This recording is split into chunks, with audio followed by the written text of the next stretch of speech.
Box. I'm Tristan Shaw Gregson here with my trusty sidekick, Kyle Eck. It's been a long time. Gotta slow down. How's it been? James? It's been like a month, I think. Maybe not quite a month. Well, we recorded in Vegas. Pretty much a month on the dot. Yeah, so that was about a month ago. Yeah. But we got good timing because the full Journey to Nick set's out. Right. I think we got to a point where we're like, let's push it back a little bit. Let's wait till the full spoilers. We don't want to blow our podcasting load off on like 10 cards. We want to wait for the whole thing. We live in such a world now where cards don't really fall out of the cracks. Everything is released very much on schedule. I feel like this is the first set where there were fewer cards leaked than there were officially spoiled. I think it's been in that trend for at least a year. It's been trending that way, but this is the first time that they've 100% in XIs that you have seen no unofficial. I don't think I've seen any. No. It's a weird world we live in. I think a byproduct of that is that I feel like they kind of front load everything in all the official. You get the most exciting cards all up front. No one wants the shitty common or uncommon that may or may not have any impact on anything. On Friday when they put the whole set out, they're like, it was like 80 new cards, and there was like one worth even mentioning briefly. Yeah, that is unfortunate. I think that's really the downside of the world. How unexciting the full set reveal is. Granted, it's a little bit of the grass is always greener. A lot of we want the cake and we want to eat it too. Like, show me the good cards, but don't show me all the good cards until I see all the good cards. But we want to see more of the good cards. Make every card good. So that's a little unfortunate. There's definitely a lot of wailing and gnashing of teeth that Serum Visions was not reprinted. Oh, whatever. How about Wrath of God and your God block? Yeah, I mean, that too. That's what grinds my gears the most. I think there are so many people who are like, oh, Serum Visions, it makes so much sense because it's. But they only say that because they don't want to spend $2 on a common. They just want to be able to have it. But that's hearsay. The whole point is the entire set is here, and as much as I wish that last kind of dive off into the deep end of the full set was more exciting than it ended up being, it is what it is, and thankfully we've kind of sandbagged our thoughts and feelings all into one show, not to kind of spread it out. If we'd done 3 weeks of this, it would have been like, exciting stuff to talk about, Ajani, exciting stuff to talk about, Red, Ophidian, Mythic Rare for some reason, New Gods. What are we going to get last? We finally do the full thing. Nothing. Maybe. We don't want to tease too far into our actual show here, but... we got a list, though. I got a short list of cards that range from worth talking about to, snap, lock it up includes. So, we'll go over the full set. We'll talk about... Theros block overall. Great for Cube. Not so great for Cube. Indifferent for Cube. Do you have feelings at this point yet, or we're only at the edge? I mean, I think indifferent for Cube. War of the Gods was horrible. It was not good. This set is slightly below average, I would say, in terms of raw quantity of cards that are worth including. And I think we just came off of a block where there were so many cards. Ravnica block was just slam dunks left and right. So, clearly they can't keep that up. It's just the law of averages. It's going to return back to a more normal level. So I think that was kind of part of it. I mean, even before Ravnica block,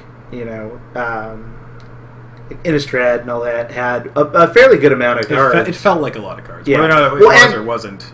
Even if it wasn't a ton of cards, the cards that did get added were absolutely stellar. Restoration Angel, Huntmaster, Gristlebrand. There were a lot of very, very, very knockout high power cards.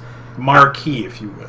To almost A+ players. Yeah, almost to the environment itself and not just a set unto itself. So maybe expectations were too high. I mean, I definitely feel like Born of the Gods was so low that I felt like, well, Journey of the Nyx, in many ways... Can't be worse. But in many ways, it's like the Enemy Colors version of what Born of the Gods was. That kind of thing. It had that kind of Ravnica feel to it. Yeah, like Gate Crash, the other shoe dropping. And so, in a way, you're kind of like, well, if the regular colored cards weren't great, I don't have a whole lot of hope for the enemy color ones, but it surprised us. It worked out. The one difference there typically is, at least for me, enemy color pairs, because there are so many, the number of them is so much lower, the card pool is smaller for those, that you don't have to be nearly as good to crack the discussion, because you're So like green white's like the perennial example. for cube, there's like 30 cards that are green-white that you could make an argument for, and there's like 7 black-white cards.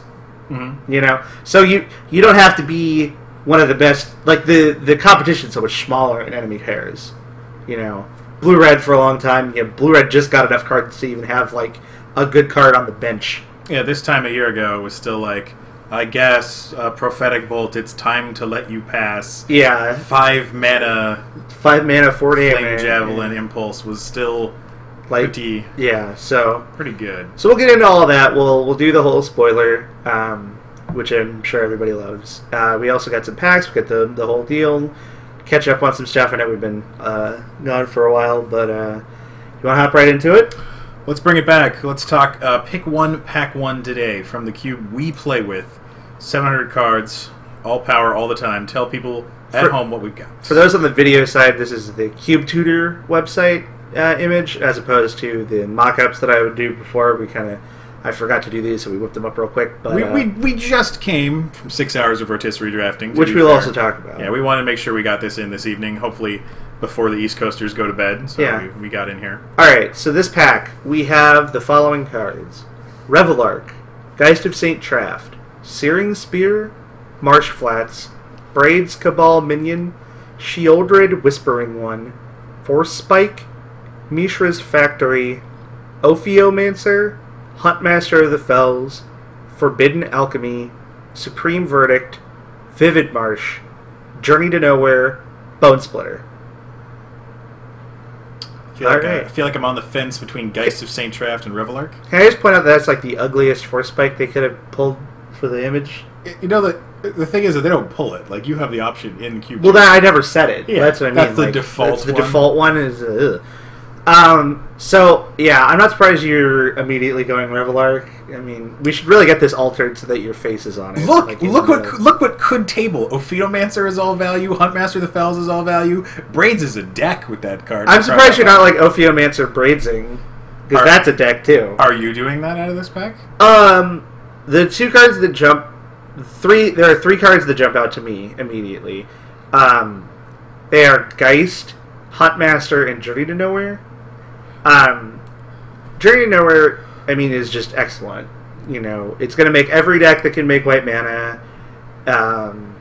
It's going to solve a lot of problems. It's going to aggro control everywhere. Huntmaster and Geist are clearly more powerful cards, but they are double colored, and I'm a little wary about taking taking gold cards first overall. Just, you know...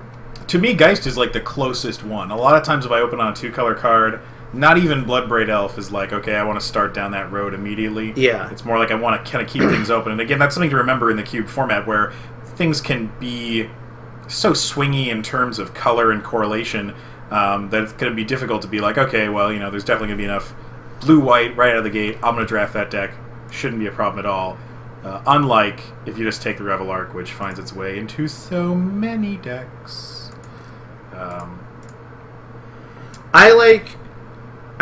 Also, you know, a card like Searing Spear is fine. Yeah, I think if you're taking Searing Spear, I think taking Journey is probably, unless you have a real disposition to playing red, I would just take Journey over Searing Spear. Take Searing Spear with the intent to wheel a Bone Splitter? I don't even Mishra's Factory? I don't even want Bone Splitter or Mishra's Factory in the red deck. I would like both those cards. Either way, I'm going Revelark. You're going Revelark? I really like Ophiomancer too. Ophiomancer is so good. Just say you're going to draft the deck, commit to it. Be like, I'm taking the Ophiomancer, my plan is to get that Braids back. Table the Braids. Oh, it's so good. In the interim, I'll take some other stuff. Alright. There's even 2 black lands. I'll rob the Quickie Mart. Even if someone doesn't let you have the Braids back, like, you're going to get a black land, probly. I'll rob the Quickie Mart. I'll take the Ophiomancer. Alright. I mean, I have had success with those cards in a deck. In the Roto's history. Yeah, so. This is a regular booster draft, so a little I mean, it's good enough for Roto, it's good enough for booster.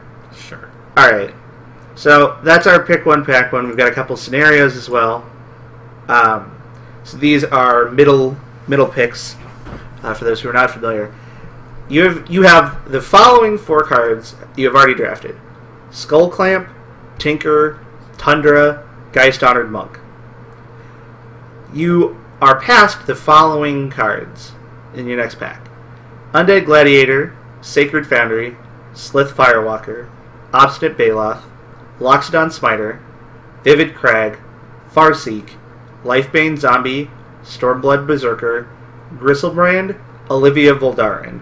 What do you take and why? Whoa, this is 11 cards that are nowhere near the mark.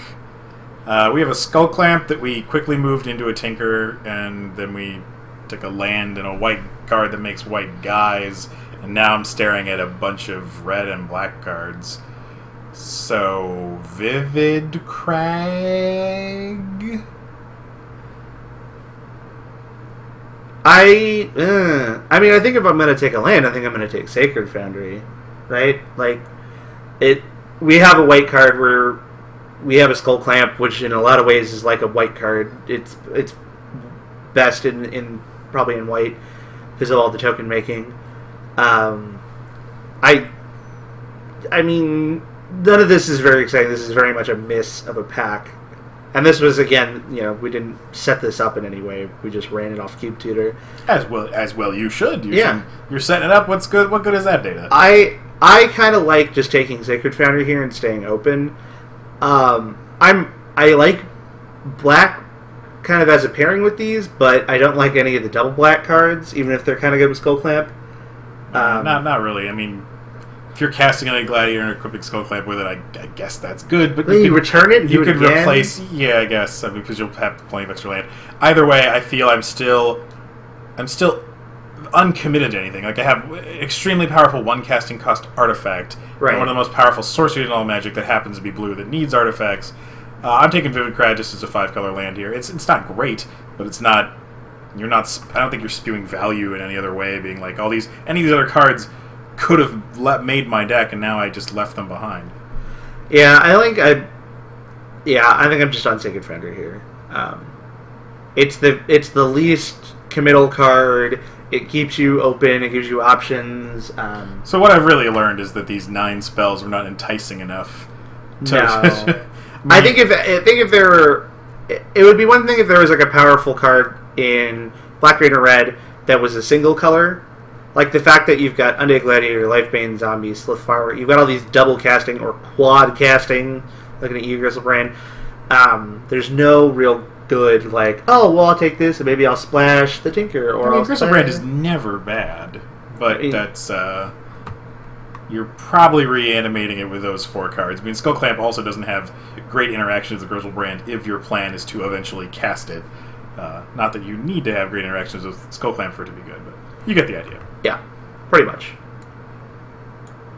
Alright, so here's another scenario we'll talk about. You have the following 4 cards, taken in order once again. Bitter Blossom, Smokestack, Chaos Orb, Wasteland. You see the following pack. Dreadbore, Detention Sphere, Swans of Burn Argol, Mystic Snake, Ravages of War, Zathrid Necromancer, Karmic Guide, Incinerate, Squirrel Nest, Mirren Crusader, Inquisition of Kozilek. Inquisition of Kozilek, not close. Interesting. Not close. Not close. Not close. Wow, that is a firm... That is a firm Inquisition of Kozilek, but you are welcome to make it close, as however you'd like to try. I mean, we already have a Smokestack, and if we want to try and build around that, Zathrid Necromancer is a great card for it. Giving you multiple sacrifices is really key for letting Smokestacks go high, as it were.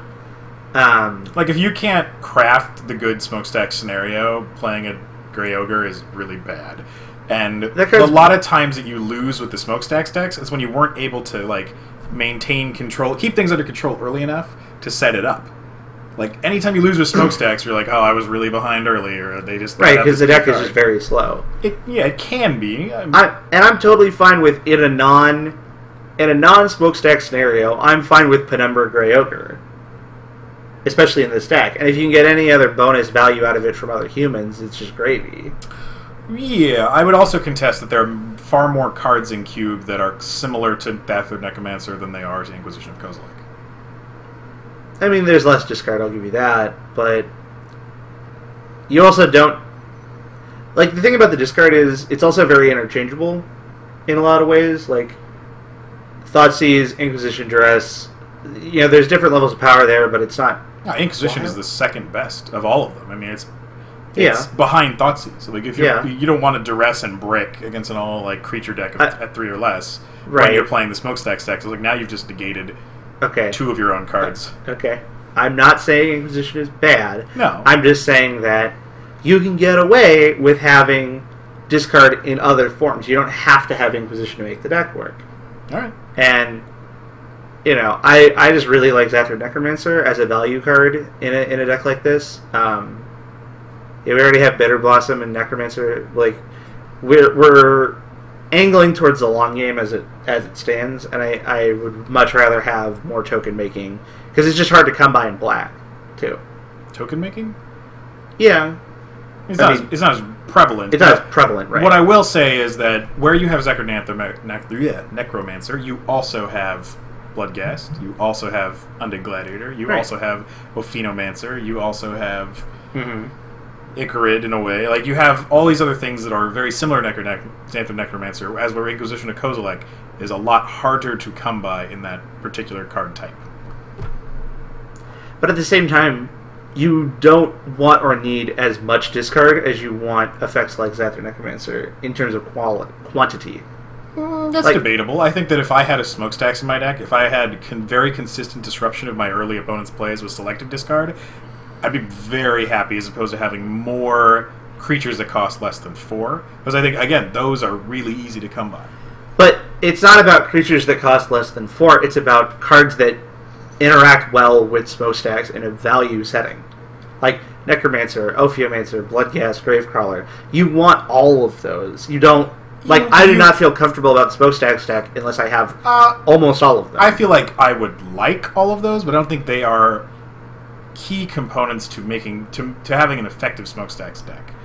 I mean, you actually have one of the best cards to make an effective Smokestacks deck already. Right, it's a start. It's not enough. You could, but there are also scenarios in Magic where if I went through this entire draft and ended up with the Smokestacks and the Bitter Blossom, but no other ways to cheat it, like no Gravecrawler, no Bloodghast, whatever, no Necromancer, no other token making, I wouldn't play Smokestacks. I would be wildly surprised. But yes, I would also not play Smokestacks. I agree with you. But I would be wildly surprised if you did not get enough of those cards that were kind of, in one way, 2-for-1s. I'm just saying you can never have enough of those, and you can definitely have enough discard.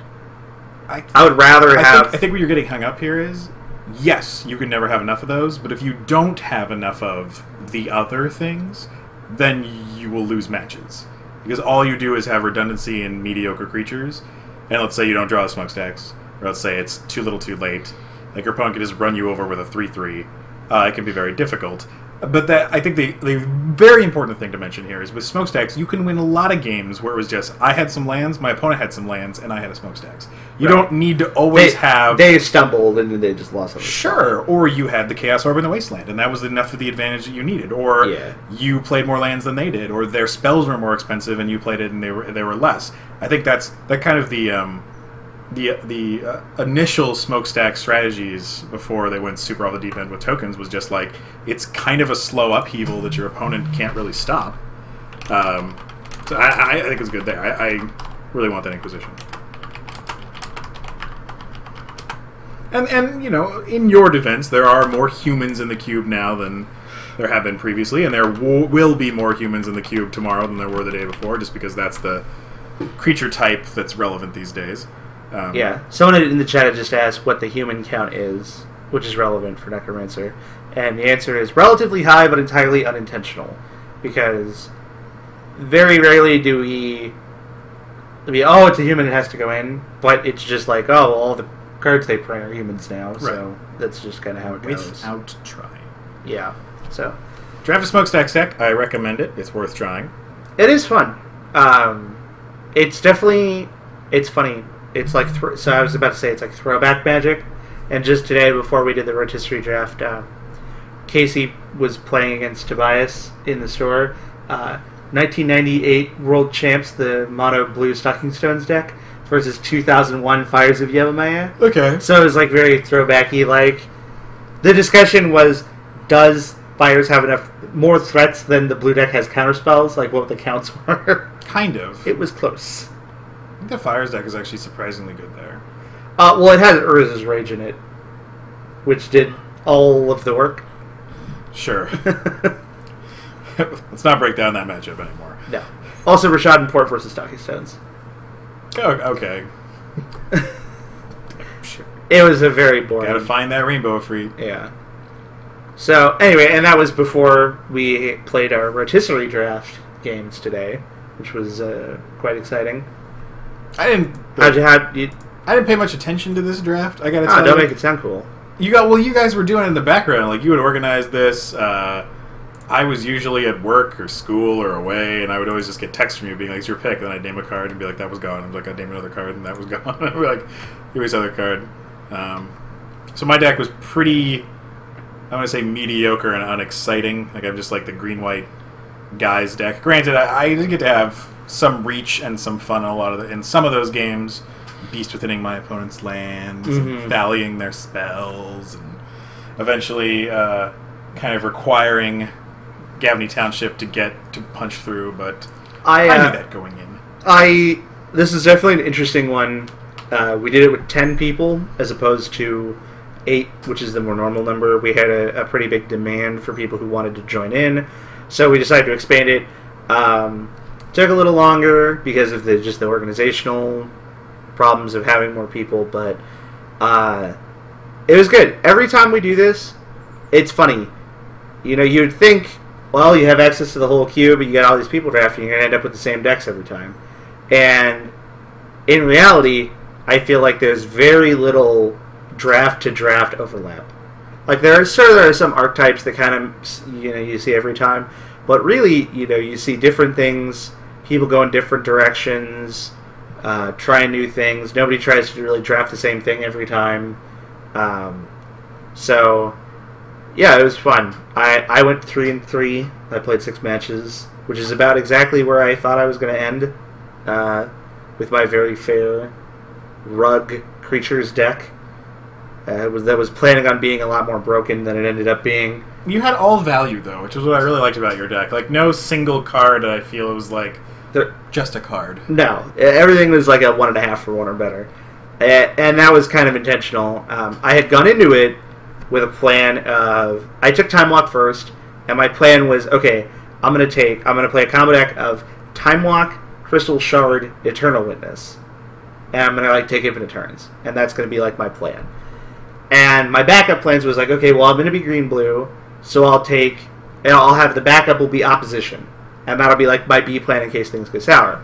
So that was like where I was going into it. And then in where was that?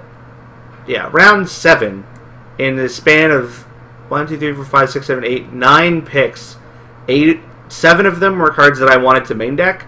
So it went like Eternal Witness, Oppositions, Tropical Island, Breeding Pool, all vanished, kind of out from under my nose very quickly. So there was just a lot of, all of a sudden, like, this whole thing I had crafted had come tumbling down. And so this was kind of like the E plan, F plan, whatever, of just mono value. And it ended about where I thought it would. The fair decks I beat up on because they couldn't keep up with the card advantage. And the unfair decks I couldn't beat to save my life because I, couldn't interact with them in any way.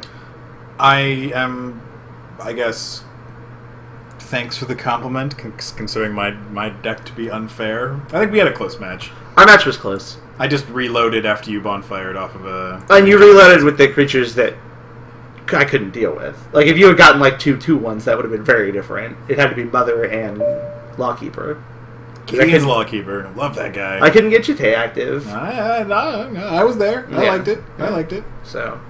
I had a similar problem later when I was trying to get through with Batterskull, the Sword of Feast and Famine, with my Figure Destiny against Moses's protection from... Yeah. Easter Plains got moved back a couple hours. Heck's going hardcore. Woo! Okay, so... I thought that there were definitely some interesting...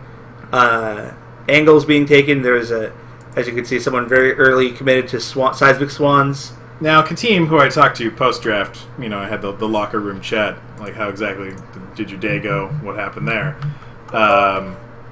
he was like, because the first thing is like, I couldn't draw the combos, I couldn't get the stuff in the right orders, and it was like, oh, well, did you probably just didn't have the tutors. Some of the cards that are really key when you're trying to draft those kind of decks is the tutors, obviously. It's a singleton format, you want powerful card interactions.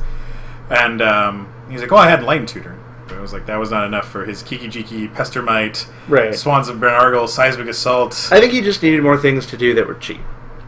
Yeah, that was also there was a lands deck, and the problem the lands deck had was that there wasn't enough to do before turn 5 in the lands deck. Dirtling until turn 4 was a recipe for disaster. Yeah, that was the player who I thallied out pretty heavily in that game, because he tried to cast Mox Diamond to get accelerants, and I was like, yeah, pay for that, buddy. It's no good. And yeah, I was like, all right, then Viridian Shaman, your Mox Diamond attack, you go.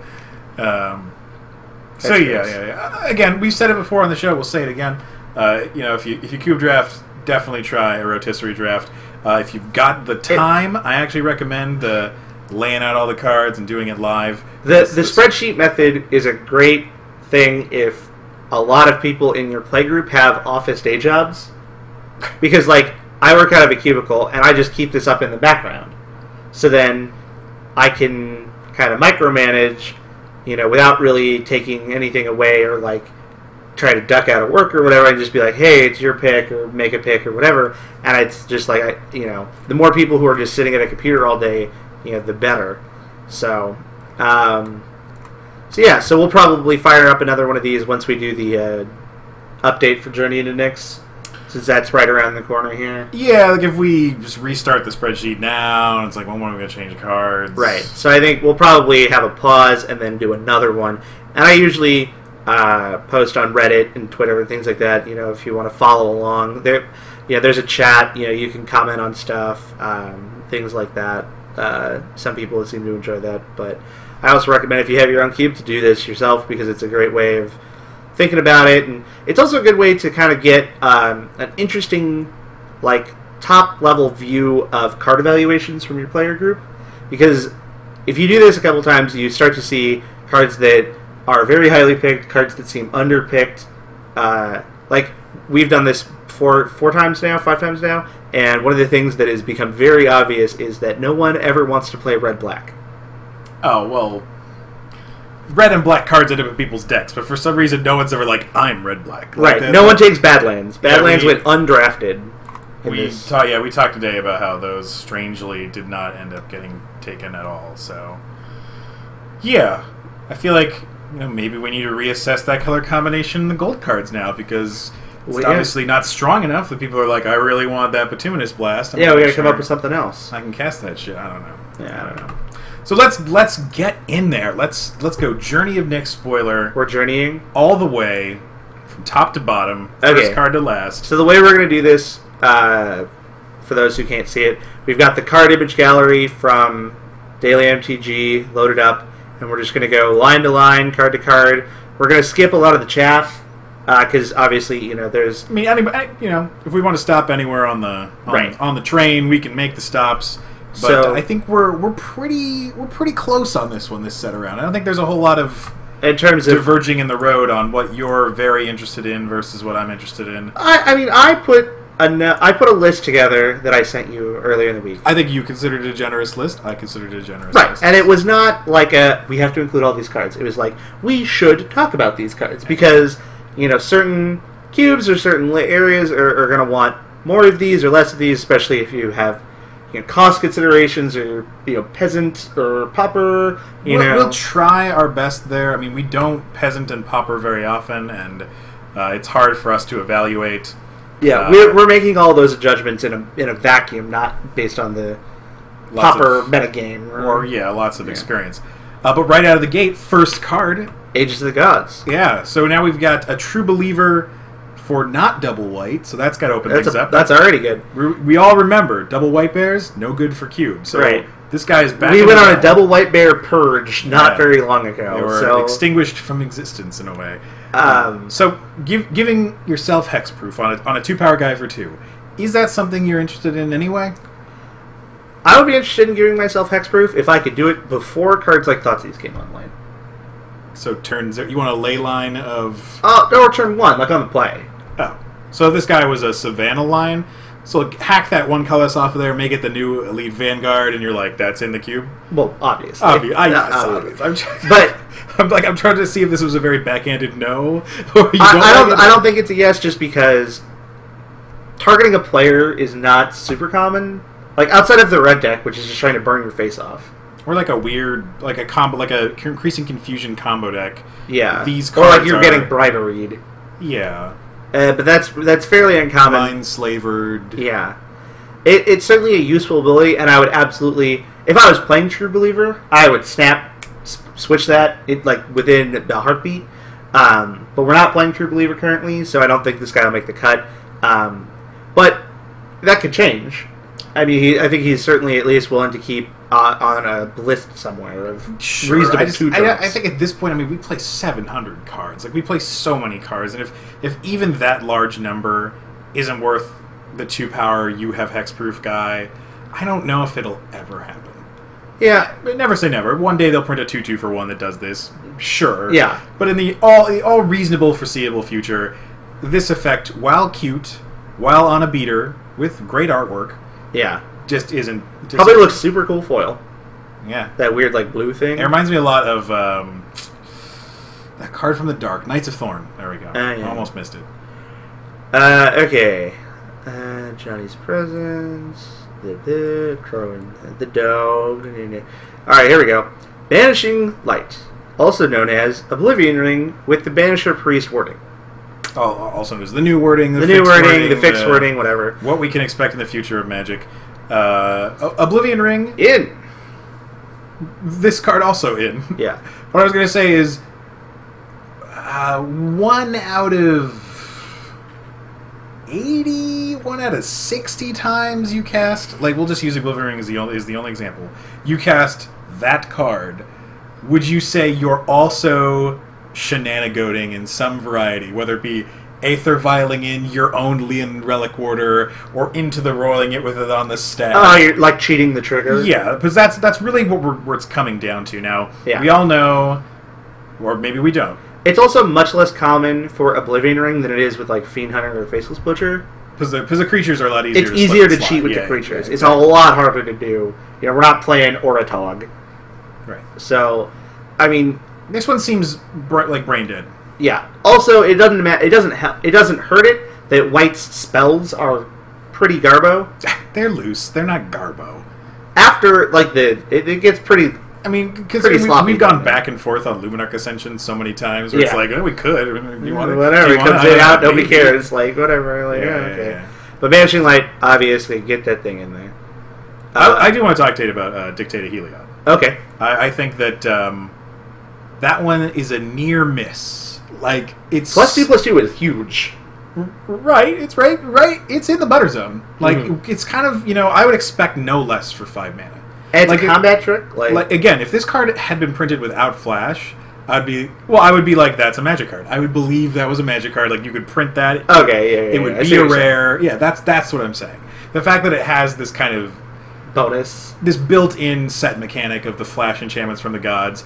Really does. It makes it that other kind of giant growth, now we're cooking with gas scenario. Right. Where... I could see this in almost any cube and it would not be embarrassing. I agree. I think that especially the heavier you are on tokens, the more you want this effect.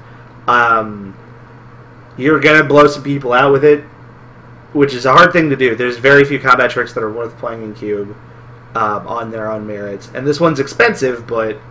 It's going to do a lot of work when it hits. Yeah, and it's funny. A lot of those white weenie decks that want to play tokens and play a lot of creatures out there, oftentimes they'll untap with 5 mana after they've emptied their hand and they top deck, and it's easy to make it a real combat trick. It's not like when you're playing the blue deck and you obviously leave mana open that your opponent can start to use their brain and figure out what's going on. Yeah. This is one of those times where it's okay, I've spent my hand, I'm untapping for my turn, all right, draw, I go. And it's they attack into you or you attack into them. Right. This is a very reasonable play. It's surprising to me how much this makes sense to me. It's still, for the cube environment, probably a little bit... 5 is not 4. and 4 is where I would love for this to be. Kind of that would be insane. This costs 4? Oh my god. It reminds me of the Eventide Crusade, where they got +1/+1 for each chroma. Yeah. So, I think this might be a card we'll revisit in the future somewhere down the line if we end up going even further on the tokens. On the white. Because, one of the reasons I feel like I defend cards like Crusade and Honor of the Pure is it's like, it's an equipment or it's an aura, but it never goes away. So even if you got the 1 or 2 guys, you're getting value. And this is like double or triple that value, in my opinion. Mm-hmm. Agreed. Eidolon of Rhetoric. If you play Storm and Cube, get there. I guess, whatever. Godsend.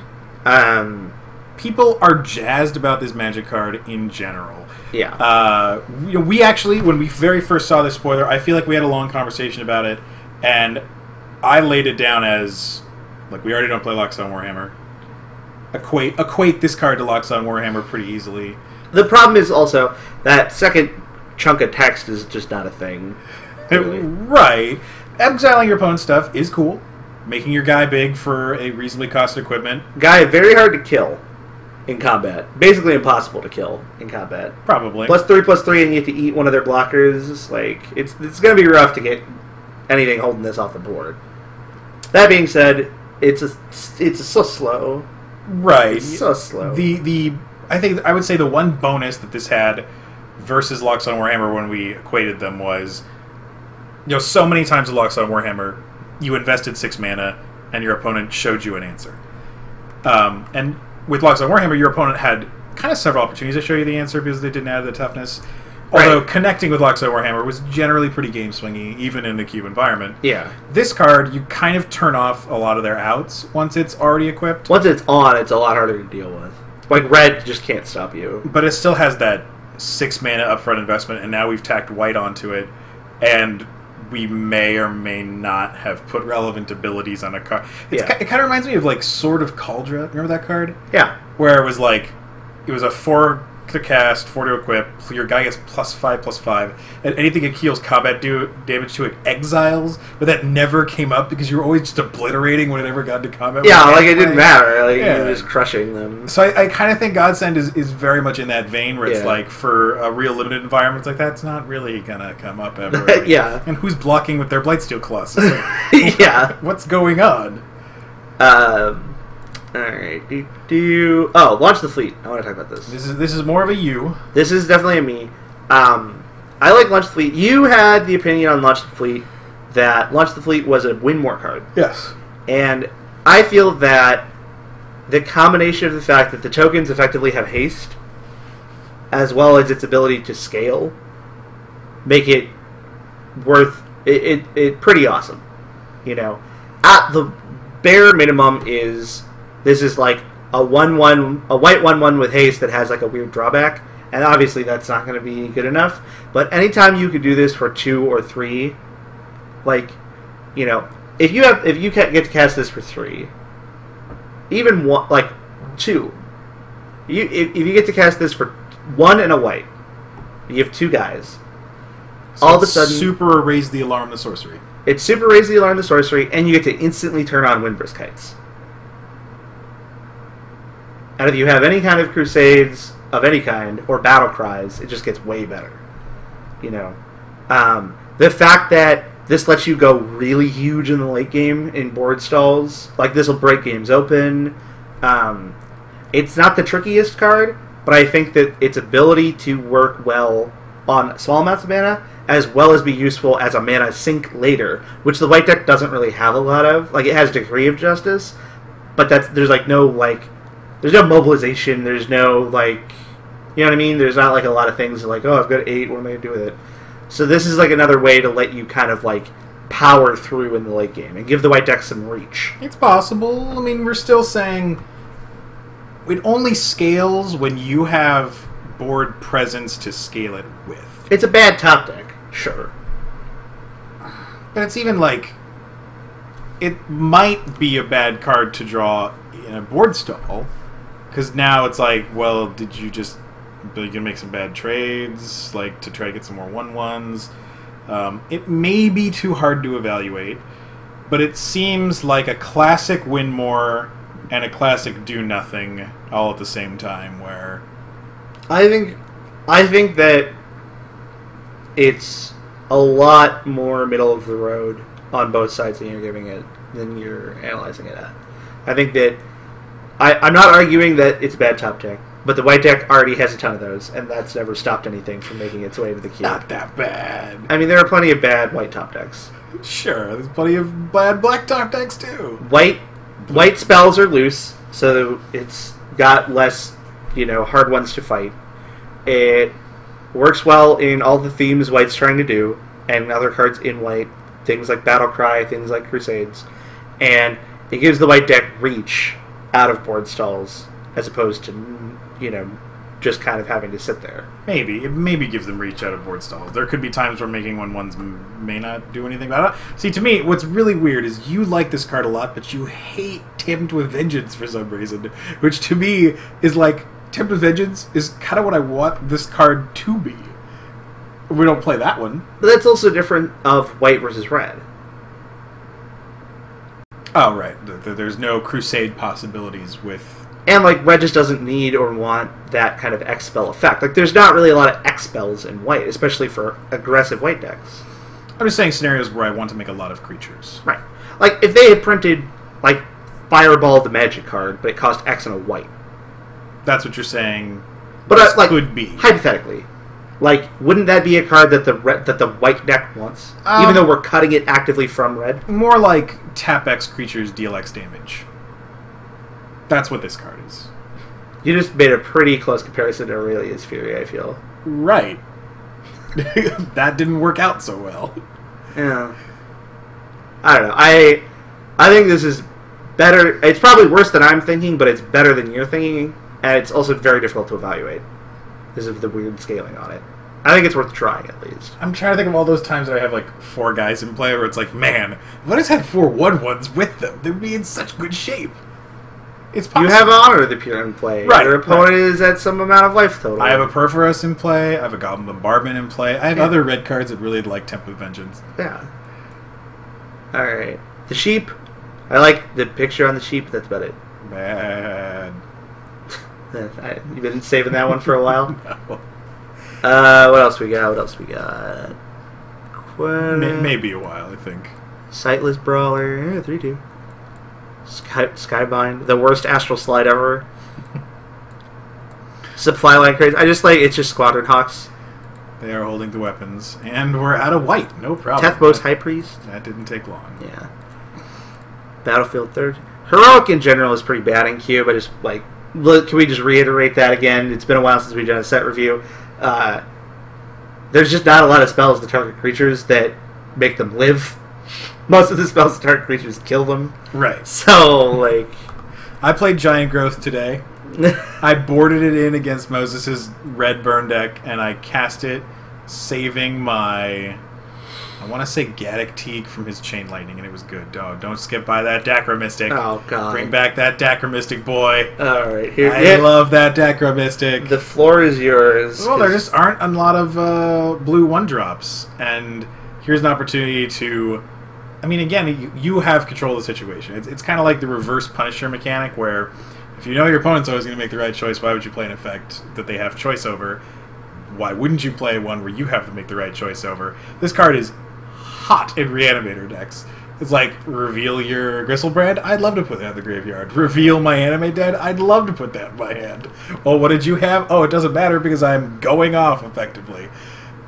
Let alone all the times that it's literally middle of the road. It's like, oh, you revealed a land and I revealed an 8-casting cost spell I'm never going to be able to cast? Alright, let's pitch those. Or you revealed a land and I revealed a spell late in the game? Alright, let's take those. This guy is all business all the time, and that's not even beginning the conversation of cards like Top, Library, but Library Manipulators, etc., etc. I think Vin's argument for this card was the best when you... Because this is one of the earlier spoiled cards.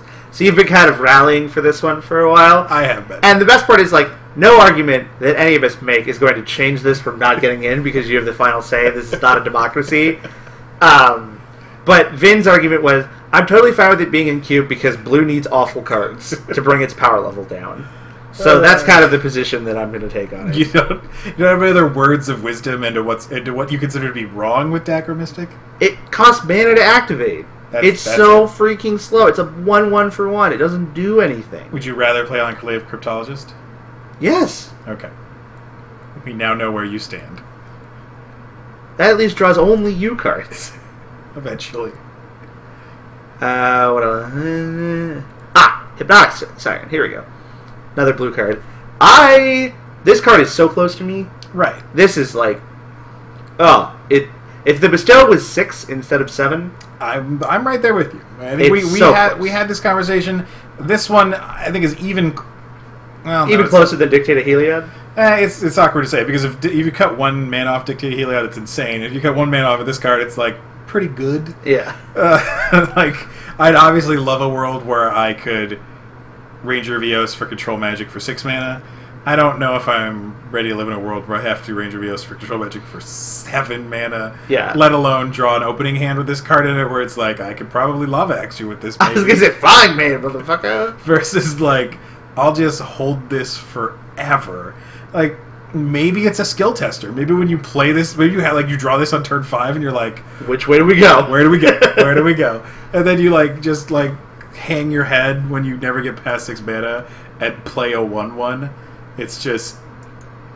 Yeah. That one's tough. It is really tough. And I think that I really like this card. I think this card is cool.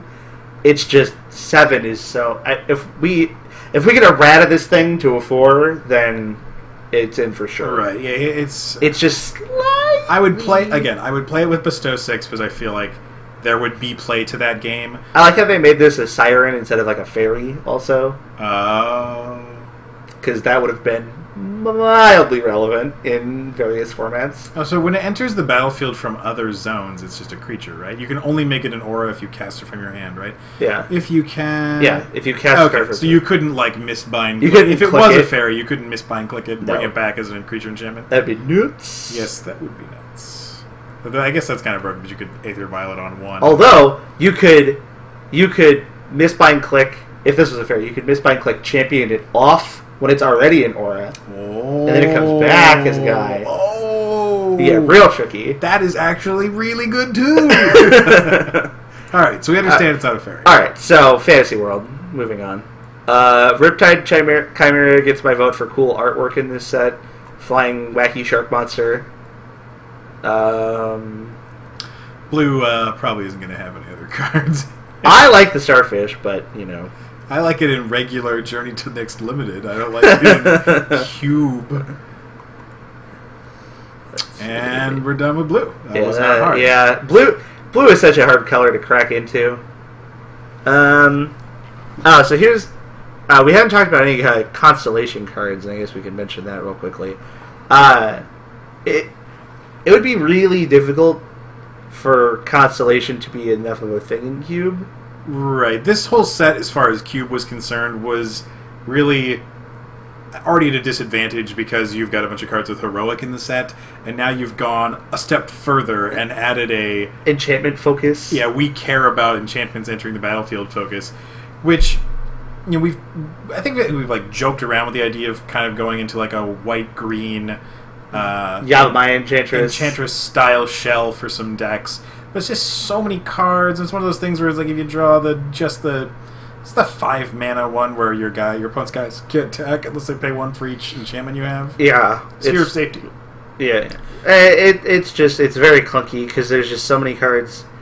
You have to put in so many awkward enchantments, and it's just, what do you cut? I mean, Wild Growth is a good card. You could probably just play that anyway. Play it instead of Giant Growth? Wild Growth over Giant Growth? Oh, my growth. I played it today. I know. It was good. We can keep the same exact level of nostalgia. I don't really like the artwork on Wild Growth as much. Do you like the giant rat? Yeah, the giant rat's awesome. Alright. 7th edition Wild Growth. Curious where you stood. Either way. Brain Maggot, another functional reprint. The new wording fix of Mesmeric Fiend. Mesmeric Fiend in the same boat where we play it. I'm happy that we play it. I'm really glad it's there. Mm-hmm. I don't feel like... Oh, okay. Here's the difference. Here's where this card is really different from Banishing Light. I have a spell in my hand. I want to protect against Mesmeric Fiend, and I have a removal spell. No, it doesn't really work that often. Well, you cut down their options. Because, like, a lot of people would, like, removal spell the Mes Fiend with the ability on the stack, like, back in the day, which was really bad. Because then you'd get their card forever. Right. Your Tide Hollow Scholar. Well, that's what I was about to say was... Because these... So, like, just like how we were talking about the Fiend Hunter versus Banisher Priest, like, it's a lot easier to get cheaty with the creatures. I find myself far more often, like, play Mesmeric Fiend, sack it to Carrion Feeder with the trigger on the stack, get your card forever. That's a nice one, yeah. And, like, that just... It's more common in black, and it's more common with creatures. So, I feel like the wording change made this card way worse than Mesmeric Fiend, even though they're functionally identical. Right. So, I mean, that's great to understand the difference between Banishing Light and Brain Maggot. And it's funny, on the proposed list that I have for changes, Banishing Light already on that list to change in, this card not. Despite how seemingly close they are on the surface as to what they do. I think that if you don't have a Mes Fiend lying around, you can slap this thing in here because it's an effect that's very good. It's an effect that black typically wants, and it's just the wording change on this one is so much more punishing than the wording change on Oblivion Ring. It's like Banisher Priest. We played Banisher Priest for a little while, and it's out already. No, that's it. Is it still? Yeah. I thought we cut it. We can cut it. It might be on the cut list right now, actually. Yeah, because it's been significantly less exciting for everyone. The fact that it's a 2/2 and doesn't have 3 toughness is also surprisingly relevant. Yeah. You can't kill Elish Nord ever, which comes up a lot. Go to the... Yeah. Yep. Oh, yeah. All right. So it's on the... It's on the way out. It's way out. I remember we had talked about it. All right. Let's see. Oh, Dictative Erebos. We're currently playing Grave Pact, and I think that this adjustment in terms of casting cost for Flash makes this card a better choice than Grave Pact if you're going to run one or the other. If you check the change list, we right, I understand. Oh, yeah, okay. But I'm saying, like, if you're in a cube that is currently playing Grave Pact... Oh, you would make this change. I would make this change, because Flash is going to... You're basically going to catch people with, like, free sacrifices enough to make the 1 extra mana worth it, and double black versus triple black is also super relevant. Yeah, and the thing about Grave Pact is it's so swingy, because when your board is set up for it and you cast it, you're in control. Mm-hmm. When your board is not set up for it and you cast it... It literally does nothing. Right, and there goes your turn. So the Flash removes some of that from the equation. And it also, I've had decks where, like, green-black, where I would play Death Pact, like, or Grave Pact, like Recurring Nightmare and stuff like that, where it's like, I'm sitting on 2 black sources, and this Grave Pact would be really good, but I can't cast it. Like, this is so awkward. So, having this be easier to cast, for the same effect, plus the bonus of Flash, I think is worth tacking the extra mana onto it, because otherwise they're exactly the same. So, what do we got here? Just, that's a weird one. I didn't see that before. Here we go. Gnarled Scarhide. Auto include. Yeah. We played Tormented Hero for a hot second, and that it's because we need more 2/1s for 1 in black. Finding early, like, 2-power guys in black is already hard, and the fact that this one is almost triple... It's like a triple split card. Like, it's a 2/1 for 1. Yes. It's a 4-mana Unholy Strength. Awesome. And it's, like, Falter for 1 guy. I don't know what card that would be. There's a Wave of Indifference for 1? Well, there's a creature enchantment where enchanted creature can't block. Yeah. They're usually red and stuff, like Soul of Rage, must attack type cards. So, like, being able to, in the early game, have a beater, in the mid game, make one of your creatures better, and in the late game, taking out their blocker and swinging for lethal. Is everything you hoped a 1 casting cost card would be. Right, like, it's just so flexible. This card's very, very good. Possibly the best cube card from this set. Well, I'm willing to say it's one of the easiest slam dunk includes for sure. Which, if it had been it's just... Yeah, I think that meets the requirements I'd had. King Makar the Gold Curse gets the flavor vote of the set for me. Oh, really? Just King Midas. It's so cool. I guess if the act of untapping is considered touching things. Well, I mean, you gotta do it somehow. There's the red giant guy is my favorite when we get to him, but I definitely I would consider this, and oh the irony, my silver medalist of flavor cards for this particular set, the Gold Cursed. Master of the Feast. What kind of drawback are you willing to accept on a 5/5 for 3 that flies? This seems so steep. I think this is possibly the most talked about card in this set because everyone is so unsure. And unfortunately, it reminds me a lot of the speculation that went into Tybalt when we first saw Tybalt. It was one of those things where it's like, it can't be bad. It can't. It's a 2-mana planeswalker. It can't be bad. It comes into play on turn 2. Your opponent has 1 land in play. You have 3 loyalty. How could it go wrong? This card reminds me a lot where it's like, you got a 5 power flyer, 5/5, 3 mana. How could it be bad? Eventually your opponent draws a card. How could it be bad?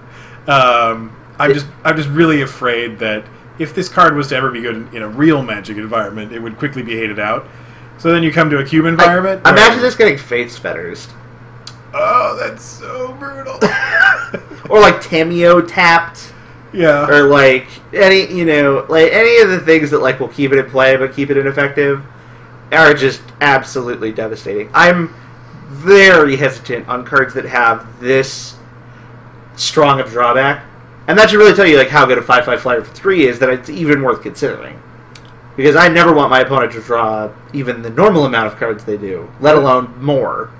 So yeah, the funny thing is, even if it was like a 5/8, I don't even know if that would. How big would this have to be? Exactly. Well, at 7/7, it's not to include. You only hit your opponent 3 times. That's math is not hard. So 3/3 or it's a 7/7. 7/7, it's a for sure. How about 7/5? I think it's still a for sure. Yeah. What about 7/4? Is it like an auction system? Like exactly. I think for 7/4, I would also accept it. 7/3 would be a competitive card that we would put in queue that we wouldn't feel awkward about. Right, because it would die to bolt.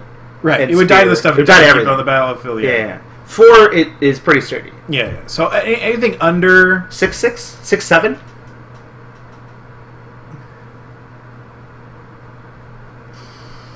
What 6 power flyers is it blocking? I think as it takes out Sphinx of the Steel Wind at that point, which could be relevant. That's certainly relevant. It would kill Consecrated Sphinx. Sure. Although your opponent's all value. Just I was trying to think of a world where it's like, oh, that's not so bad. You have Consecrated Sphinx and Master of the Feast. Yeah, that's pretty good. So yeah. Anyway, I don't. It's so this set is like the theme of this set is super close cards. Okay, you notice that? I didn't realize that was a theme. It's weird. I mean, it's nice. It gives us something to talk about and fill airtime. Yeah. As we cruise by some shitty black cards. Yeah, all these commons. Just cruise by. Cruise by. Oh, Silence the Believers. I like this card. I like it too. It's not going to make the cut, but I like it. I like, compared to a card like Sever the Bloodline. Right, which we are also cutting. Right. Yeah, for your 4 mana instant speed exiling of creatures. No questions asked. No ifs, ands, or buts. One more way. Gold, artifact, black, whatever. It's getting exiled. Blightsteel Colossus is kind of like the poster child for the can you kill it? Alright, if you can kill that, you're probably a premier removal spell. Being able to also double up is nice. So you don't get flashback, but if you hit 7, you can hit 2 things, which is going to be very good. Exiling Aura is obviously not super relevant in a format that doesn't have bestow a lot of the place. But I think the fact that it's an instant also, I like this card. I would not be upset to see it in a cube. Probably not. I mean, if I saw it, I would have expectations of other things I would see or not see. But for us, we're adding some different removal spells recently. If we weren't already cutting Sever the Bloodline, you would be like, it would be like that's the swap. Oh, I agree. We need more things like sudden death, I feel like. Sure. We just need an adjustment of removal. But I think that there is certainly a day where this could be in, and I don't think anyone would argue. Maybe. The Leeches? No, nothing? Yeah, Worst Fears. Alright, Worst Fears. Yeah. Blind Slaver. Just got a discount. Yeah, I want to play with this card for sure. Mind Slavering people is legitimately the most fun thing you can do. What's your definition of fun? Personally, fun you can have. I guess. Yeah, complete disregard for their fun. Would you like to sit down and play Magic with me? Yes. I just want you to realize my ultimate goal here is to take control of all your actions. Right. Thusly, to make you not play Magic. Yeah, but thusly we won't be playing a game. I mean, it's like prison or like, locking people out in counterplay. Like, you don't get to play Magic, only I get to play Magic. Take it to its logical extreme. Gotcha. So I like this card. I'm always trying to make Mindslaver like Index. Personally, it's just so expensive. It's just so funny because when you know Mindslaver is out there, you kind of like it's not quite the ticking time bomb, but you know the parameters.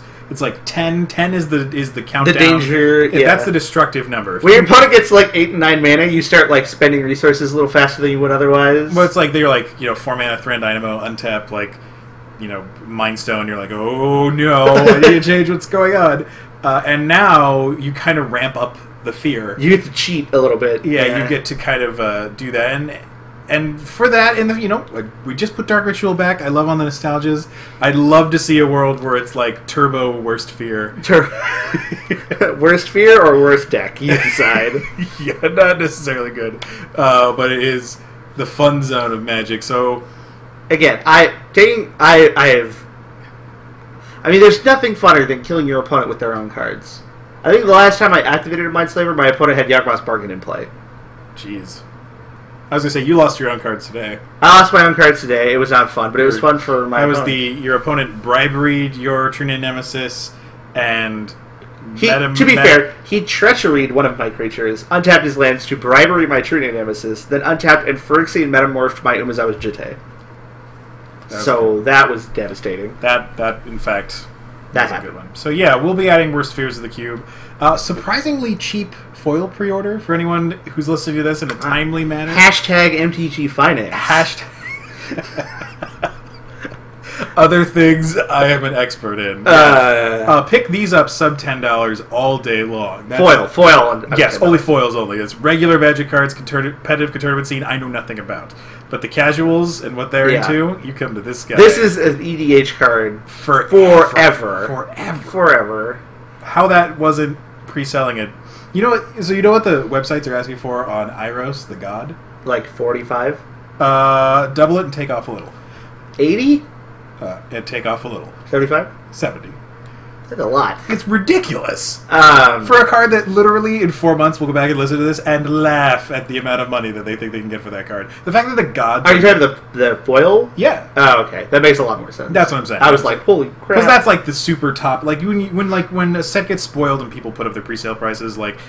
There are more likely to be gaps in pricing in the foils than there are in the regulars. Mm-hmm. Because like just the system isn't as tried and true with pricing out products. Right. So you can find those kind of windows for great deals, but things like Planeswalkers always get started at this super 80 bucks. Knock it out of the price, fuck you, whatever. And then once in a while, like this set was like, well, there's not enough to go around. The gods are super cool and important, make them a ton of money. Yeah. It's like one of those things where it's like a year from now, everyone's gonna be like, yeah, go ahead, guess how much this card once cost. Go ahead. $6. Guess. $6 now. So moving on. Okay, my favorite card. Speaking of 7 and a colored mana spells. My favorite card for flavor in the set. Now we had, for this block, which was all about Greek mythology, we had Journey to the Underworld. Yeah. Huge. Home run. Love it. Yeah. For Born of the Gods, it was Raised by Wolves. Yes. Loved it. For this flavor. For this set, not quite as exciting, but Bearer of the Heavens gets my vote for... most flavorful card. I just love, every part of this works for me in a flavor way. Like, the fact that it's this giant, this huge thing. When it dies, everything gets fucked. But it doesn't die right away. The heavens have to fall and crash down on everything to be destroyed. So there's that little delay, which is great. Not going to the cube, obviously. No. But flavor-wise, A+. I think we joked about how this, you could use this somehow in conjunction with Greater Gargadon and it would be good, and then we're like, why are we casting these dumb giant guys? Why are we playing all these 8 and 10 mana and they're never attacking, they're trying to set up this super awkward... You're stacking a 10-10 to put a 9-7 into play, I think it tells you a lot about how much, Magic players just intrinsically and at some level love this kind of crap. Because, everyone I've talked to, the Magic community is like, can we break it? Can we break this card? I was like, this is terrible. Legitimately, this is not even balancing act the card, which was a sorcery that you could, figure out how to make it work. This is a creature that costs 8 mana. Yeah. That's a vanilla 10/10. He's sneak attacking. Nothing's happening. If anything, you're like your deranged, your hermit druid can make your sutured ghoul bigger faster. Like, yeah, great. Eidolon, a Great Rebel. So pyrostatic pillar on a creature. On a 2/2 for red. I'll take it. My biggest problem with pyrostatic pillar was that it never attacked. Okay. I think what helped pyrostatic pillar was that it couldn't really be killed. Yeah, but at the same time, if your opponent wasn't doing anything, like if your opponent just ignored it and cast more expensive stuff, then it was like you wasted a card. This at least does stuff even if it never triggers. Maybe. Yeah, you still have a grizzly bear. Yeah. This card isn't terrible. It's just... Probably looks real cool foil. All of your spells are going to hurt. It's yeah. like... And your opponent... All your opponent's quality answers... I mean, any deck that plays this, if you're doing it right, you don't care about your own life total. Yeah. But any deck where you're playing this where you are doing it right triggers off all of your own spells. Literally all. To be fair, both these things are true. Yeah, I didn't pull the trigger on this card just because, again, like there's so many answers from all your opponents that don't give a shit about it. Like I don't think we ever even played Pyrostatic Pillar in Cube. Like it's a really... Well, we also don't have real combo centric cube. I think if you have like Storm. Oh, so this is like a Storm Cube card? Yeah, like this is like a great Storm Hoser. It's a reasonable card all the time, but it also like punishes that combo deck. So for a Storm Cube, this is a great middle ground card where it's like you don't want to be putting Rule of Law in or whatever. Oh God! But hey, Rule of Law also attacks in this set. It's true. It's a Horn Turtle. Like this is gonna like trigger once or twice on an opponent. It'll probably deal somewhere between 4 damage and 10 damage over the course of a game. Wow, 10? That's... Well, between attacking and triggering. Okay. I still think that's kind of ambitious, but sure. 2 attacks, 3 spells. Sure. It also kind of... depending on the matchup, it kind of has the, like, Flag Bearer. Oh, I think in a lot of matchups, like, this is the first thing to be killed after it resolves. Which is fine. Yeah. I mean, like, there are definitely times where you want a Flag Bearer. But again, if you're doing it right, as you said previously, it shouldn't matter. It shouldn't matter. They're all the same. It's all the same out bag. So yeah, I definitely, I at least think having this card in the back of your mind is worth it. But speaking of fun, do you see the Photoshop font fire where they changed it to Comic Sans? Yes. I enjoyed that. Yeah. Sorry. You enjoyed it more than I did. I thought it was okay. Keep it coming. I don't think there's anything going to be for a while. Yeah. Magma Spray. Oh, okay. Yeah, closer than I thought. Mogus is Warhound. We talked about this one a lot, I feel like. So this is less of a 3-way split card, like Gnarled Scarhide, and more of just like an actual split card of 2/2 and an enchantment. Because this is like not a common thing that you're going to want to put on your opponent's guys. But it also, it fits into the curve very well. It's a 2/2 for 2, which is fine. You know, no one's going to really turn that down, especially in the aggro deck. But being a 3-drop enchantment, effectively gives it haste. It, is going to make something... You get out of Trade Town, which is a big deal for the red decks. Yeah, and if they kill your thing, then you get a backup guy. Yeah, I don't know if I'd consider it as much of a split card as I would consider it an almost always 2-for-1, or the kind of red 2-for-1s that are really hard to come by that also act as 2 power guys for 2, which is what you always want to see. I've gone way off deep end on the short version of this answer. Right. But here's the thing about red cards in aggro decks. You always want to be playing guys on turns 1 through 3 to apply pressure, because that's where you're going to get your reusable damage. That's why you're going to get your opponent into a range where... I mean, ideally, you're playing more than one guy per turn. You're averaging, you've got 4 creatures by turn 3. Maybe. I mean, again, there are many different ways to build it. Either way, I want to equip this up for 3 mana on my 2-drop or my 1-drop. Maybe it's a Spike Shot Elder if we're greedy. Maybe it's the next card. Maybe it is. But either way, it's doing everything we want it to be doing in the right ways we want it to be doing it, which is great. It's giving great reach to red that we didn't have before in terms of a creature enchantment boost that also ends up being a threat. It's a great role player. It's not hitting home runs, but solid. He's a scrapper. He's scrappy. The David Eckstein of Magic cards, except good. What's that League episode where they talk about the different ethnicities? They have the different roles for what they call the players. I don't know. Oh, it's a good one. We should really just go back and watch it. I just the Community episode that has the Eckstein, the law firm with David Eckstein in it. It's like the Babbitt, Vorp, and Eckstein law firm. It's David Eckstein doing like a commercial for a lawyer. And he's like, I'm not the best lawyer, but I'm going to give it my best shot. I've got a lot of heart to win all my cases. I'm scrappy in the courtroom. My conviction rate's really low, but I try super hard. Sorry, we're getting real niche. Eck really likes the small percentage baseball jokes. My Planeswalker joke. That used to bring up all the Joe Morgan. I love it. Morgan. I bring it up all the time. Prophetic Flame Speaker. This was like probably the weirdest card. Most debated. Most debated, but also like least expected. This is just a weird one. I was like, really? This is like a card? Like it's just what? I mean, I guess this is like Red's new thing.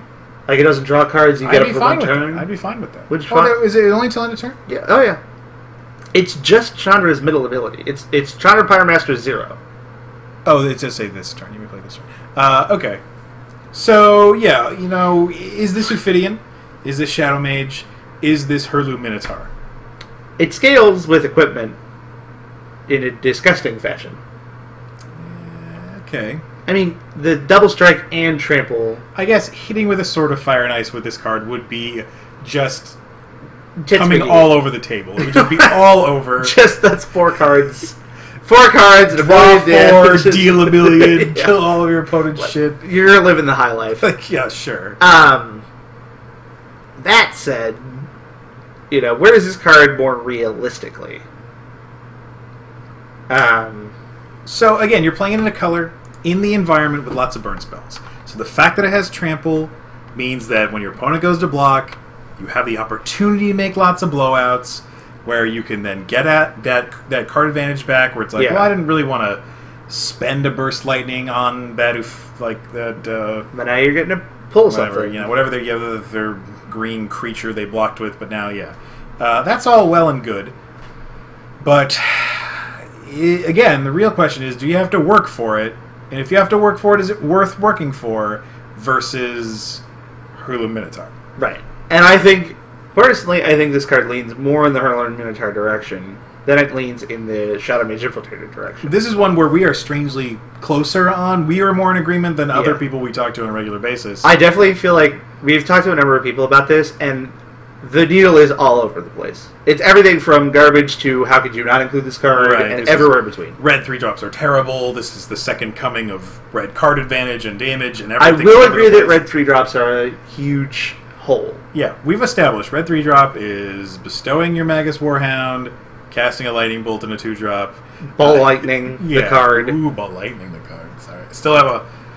Still gets me right in the field. Nostalgia on. Love me the balls of lightning. Might be a while again. Sigiled Skink? Try one. No. Oh. That's on the very low end of the 2-power guys. I agree. No haste, no nothing. Twin Flame. Dude, Young Pyromancer does everything, though. As where that, I don't even know the name of the card we were just talking about. Prophetic Flame Speaker. Prophetic Flame Speaker. Yes, so you're saying that with Young Pyromancer, you could get huge advantage just by playing your spells, this guy attacking and they're revealing top cards. But Young Pyromancer plays both sides of the field. Like the fact that you literally have Hurlu Minotaur on defense versus I could make a bunch of blockers. I could go really far wide with Young Pyromancer and have a bunch of options. Young Pyromancer is really sweet. That card's the fact that it also goes well with Goblin Bombardment. It's so unique, so good. I really like that card. Possibly the best card to come out of M14 for the cube. I'll tell you who's a big fat dud, and that's that Colonian Hydra that you fought hard for last summer. I think I've attacked with it once. I've attacked with it a couple times. Okay. Could it have been anything, though? It couldn't have been anything. My whole thing was... It could have been a lot of things. I was like, why did we waste the energy getting this foil mythic rare that could literally be... It'd be a boat. It could literally be Force of Nature sometimes. I just... No, we gave it a shot. Hexproof Reach. That's cute. I would rather have the Death Touch one. I would too. Yeah. Transfix you in Mana Flare with Flash. That cost 5. Okay, I did. 5 mana. Yeah. I think that card's bad. This card could have cost 4 to be fine. Are you going to drop your Llanowar Elk joke? Llanowar Elk? Llanowar Elk, ladies and gentlemen. There it is right there. Golden Hind. I didn't say it anywhere else. It's all yours. You can just keep on. I'm just like, I only half read some of these. Hydra Brood. Yeah, make a bunch of guys that don't have any kind of way to break through. Great. Yeah. It's nothing like some vanilla 5/5s or whatever. Okay, whatever. Man, Green got the shaft in this set. Here we go. The card I wanted to talk about. Cetessan Tactics. I like this card. I don't dislike it. I like it more than I like Release the Fleet or whatever. Because it's a removal. It's a great removal. It's an instant. Yeah. That too. I mean, I just like, Green's always looking for ways to deal with guys in any way it kind of can. Beast Within, Garruk Relentless, Domi Raid fighting. So this kind of like expands on that. I know a lot of cubes play Ulvenwald Tracker. Yeah, which what are your feelings on that card? I mean, shitty. It's okay. I think it's shitty 6 days out of 7 in the week, and then on the Sabbath, I'm not going that hard on it. On the Sabbath, Ranger of Eos tutors for it in a green-white can't do anything else deck, and like maybe you randomly like play a guy that you didn't have Master of the Wild Hunt for. It's okay. It's not great. This one I like because at least it's a surprise. Yeah, so unlike Pit Fight or Prey Upon or the ability to also go big in this. You mean go wide? Well, yeah, like in terms of like you're hitting multiple. Oh yeah. Like you're just like either everybody shoots one big dude or oof, that's bad news if you had to do that. But yeah, you can do it. You can do it if you have to. Or the alternative of like, well, my team's bigger than your team. For all those matches where it's the Llanowar Elves v Llanowar Elves face-up Mexican standoff of a match where it's... I mean, I would have loved this card against Tobias today. Alright. Well, that would have been good. He was playing like Mono Green Ramp with some Man Elves. You may have turned the tide on this one on me. I initially was like, fight instant, doesn't make your guy that big, like, what are we bothering with this? But you may... I like it. You may turn my opinion on this one. Plus I get Death Touch. Oh, really? No, if you did. I was like, I know I'm not the best at reading, but what? Alright, so green was... a 1 card, maybe. Yeah, that was a soft set for green. Now we get into, though, however, we can talk about, like, all the gold cards. Because at least I think they're, So the big cat in the room, the big... the 100-pound, 800-pound gorilla, 800-pound lion in the room. A Johnny Mentor of Mentos with Heroes. My favorite part of a Johnny, I think, I can't remember who said this, but someone on Twitter was like, late one night at Wizards R&D, Bob, this set's shipping in 20 minutes and a Johnny still doesn't have an ultimate. I don't know, make it gain life or something. Well, how much life? Fuck it, whatever, 100, just ship it. To be fair, the 2 modes on this card actually interact more than a lot of people initially, I feel like, gave credit to. Another one's like, the naysayers on a Johnny, I feel like they could be summed up in, he doesn't protect himself. Because he doesn't protect himself, he only, he has to try to do other things, and the ultimate does nothing for 2 colors over 5 mana. Why are we dealing with this? And in the hardest to break into 2-color. Green-white... Oh, I was just thinking more of a vacuum, but you're going right to, like... Green-white is the blue of multicolor. Yes, for the deepest of cube references, but hey, you're listening to this show, so you right, must clearly you know what I'm talking about. Yeah, you obviously know X references. Joe Morgan all the way. I think that his pluses are very powerful, but again, they're not defending himself. His ability to... He's very slow, and at this point we've seen enough Planeswalkers in their varying forms to kind of get... Like, at first, like after like the first Lorwyn Planeswalkers, when they started printing other ones, it was a lot harder to evaluate them because they were so different. It was like, oh well, is that ability good, or like how much is that like worth a card? Like what happens if they kill it? Like is this? And now it's like we've done this enough that we can like kind of, at least I feel like we can look at cards and at a much more quicker glance figure out, no, that's terrible, or no, that's very good, or no, that's whatever. And I think Ajani is just like, it's just too slow. Well, all right, so I'll try to defend him, because I initially was like, there's no way that's making the cube. Like, I'd rather cast Mirari's Wake any day of the week. That's effectively giving my guys all the +1/+1 counters you could ever give, and also doubling my mana, which seems a lot better than like jacking it with the rest of this card. But alternatively, it's funny. So much of it comes down to the way the brain assimilates information.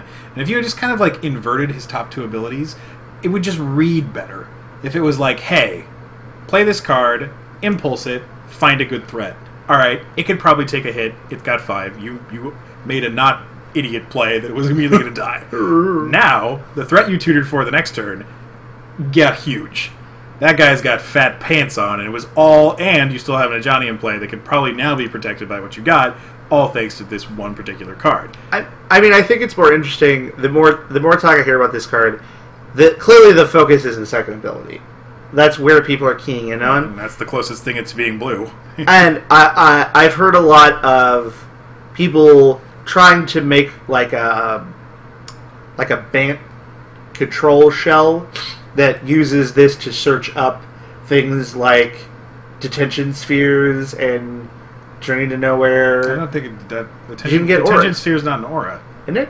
No, it's just an enchantment. Oh, is it? Okay. Well, you know what I'm talking about, though. Like, get auras, sure. Get you other planeswalkers. Get planeswalkers. pacifism. Like, that would be fine. Yeah. So, like, use it as a control card advantage shell rather than, like, make your team real big. I mean, part of the problem is, I think, is the ultimate is so... It's, like, A, lazy, and B, not even good.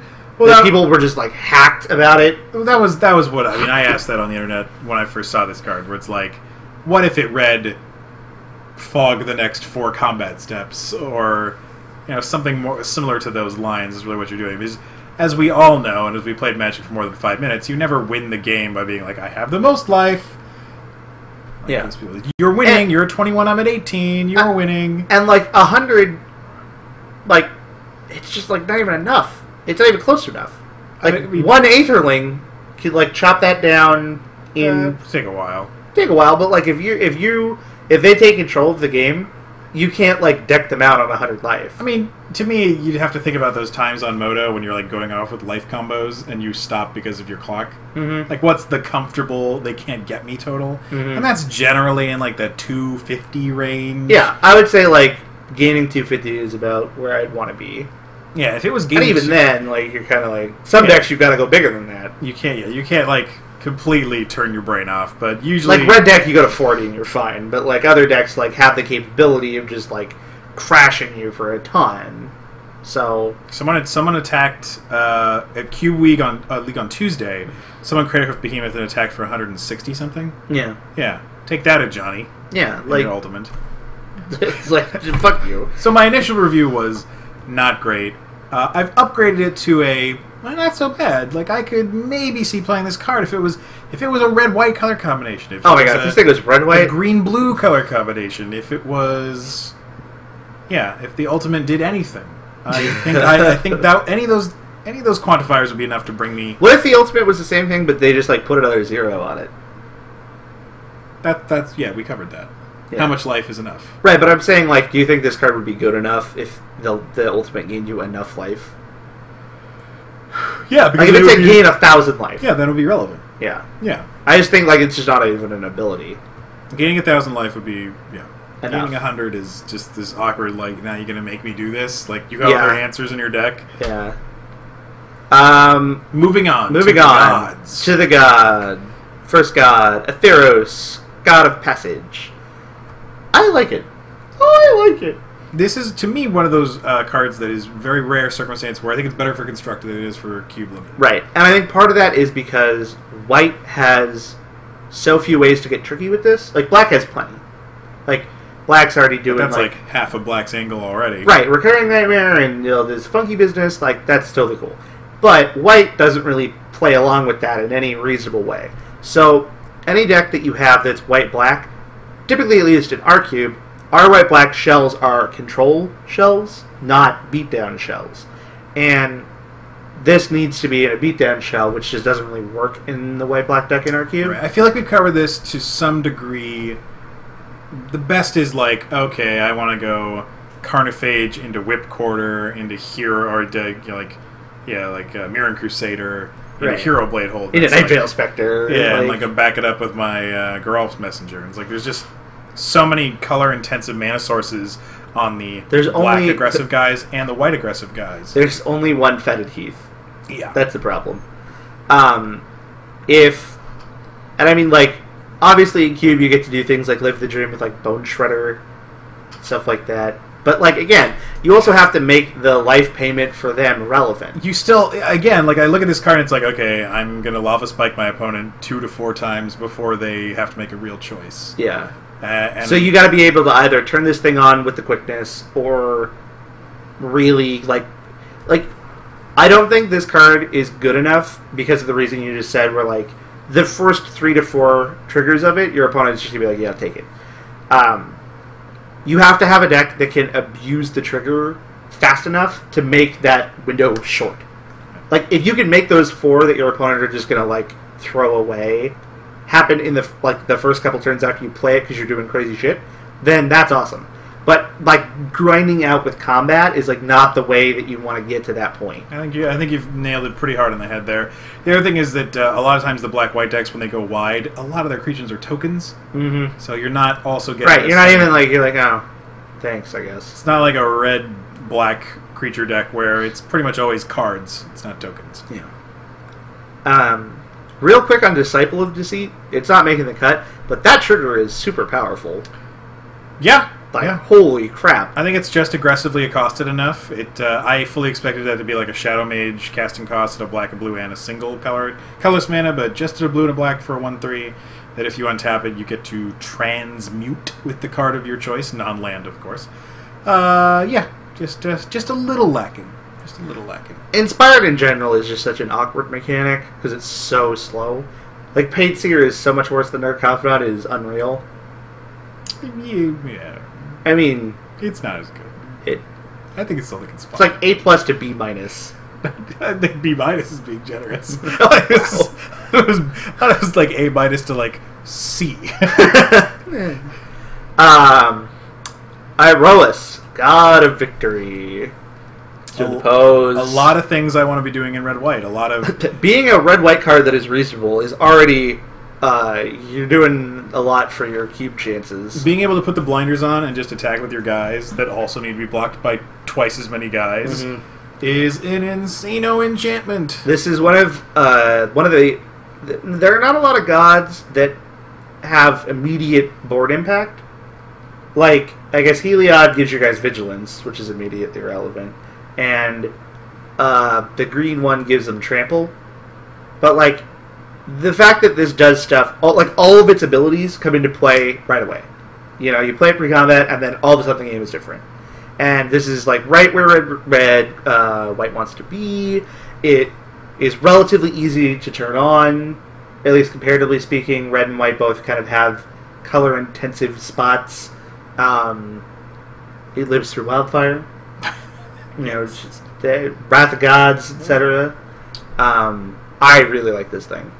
I like it. I don't know if I really like it, but I like it. It also, that's a function of how much I dislike almost all the other red-white cards. Johnny V and Lightning Helix notwithstanding. Yeah. It gets pretty shallow after that, in my opinion. Assemble the Legion is good, but it's not... It doesn't go in a lot of decks. Okay. Well, we usually try to find... There's usually a red source allowing someone to cast Assemble Legion, from my experience. Yes. And Giselle is just a brick hit house. Yeah, but she's like that doesn't count. Like, no one's like hard-upping that thing. That's not true. Very rarely. It still happens. Either way, Iroas, that's happening. Also happening, Keranos. Very much happening. That guy... I feel like this card could have just had the trigger, Right. It's like if it was just an enchantment with this trigger, and they printed that as a card, everybody like, that's a really cool card. That's a really good card. That's a good card. It's a good card. And then you make it a 6/5 indestructible creature. Sometimes. Rarely, but whatever. It's all upside at that point. Yeah. This is going to be a hard one to turn on. Yeah. Blue's not helping. Just need 1 Teferi and... Calcite Stamper. Yeah, there you go. There you go. Not bad. No, this is as an enchantment, this is a great card. Yes. It's Blue Honden or whatever whatever enchantment plays lightning bolts for free. Razorbane Masticore. Yeah, also even hits players, even better. This card's great. I feel like one of the oldest ones we talked about it did not believe it was even real at first when you saw it. Kind of like really? There's got to be like a line missing somewhere. Yeah, this one just seemed like this is just an auto-include. Like, it's just so good. And the fact that they can't deal with it, and it's immediately going to start affecting the board in a noticeable way. This card's just very, it reminds me a lot of how, like, in Zendikar, like, none of your top decks in Limited were bad. Right, because, like, Landfall, you're just like, oh, haha, and all my stuff triggers. It's, like, kind of similar to that, yeah. Like, every card you draw is good, because it's either more cards or lightning bolts. Ding. Well, it's something and a lightning bolt. Right, yeah. So, yeah, he is awesome. Not awesome, for us at least, is Krufix. God of EDH is what this card should have been called. It should have just been an Elder Dragon on the picture. Like, that's all that this card just says. Yeah, it's EDH General. Herder. They shouldn't even print this card the normal size. They should only make the, like, oversized general size. Now you're just being rude. Am I? Am I really? I feel like that's what's going on here. Yeah, keep it coming. What else we got? Farika. I was hot on this card for 1 second. Because you made the mistake everyone else did and didn't realize. I missed its owner. See that little line right there? Its owner? Yeah, that's the problem. Why does that need to be there? It's the only god that does it like that. I don't feel like it would be too powerful if you got all of them.